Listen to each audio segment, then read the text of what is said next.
Now let's turn to news from Israel. The country has deployed extra police to Jerusalem's Al-Aqsa mosque in anticipation of more mass protests. It's also warned that men under the age of 50 have been banned from the holy site.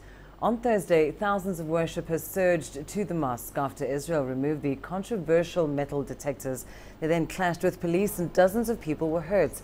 Tensions have been high over the past 2 weeks after the deaths of 2 Israeli police officers, prompting the installation of metal detectors at the entrance to the site and a subsequent Muslim boycott. Israeli police security measures are continuing today as well in and around the area of the Temple Mount and the Old City. After yesterday, the Temple Mount was open to Muslims. Thousands of people gathered on the Temple Mount, and unfortunately it turned into a full-scale riot where stones were thrown at our police officers, who had to respond using only non-lethal weapons and clearing out the area. If there'll be any incidents after Friday prayers today, our police units will respond. More than 100 Muslim worshippers were injured in clashes with Israeli police on Thursday night as worshippers returned to Islam's third holiest site, Al-Aqsa Mosque, to pray after boycotting the site for 11 days.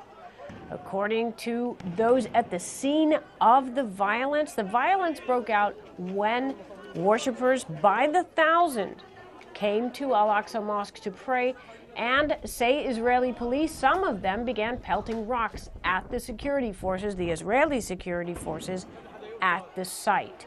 The Israeli security forces there returned the violence with tear gas, stun grenade, and rubber bullet fire, injuring more than 100.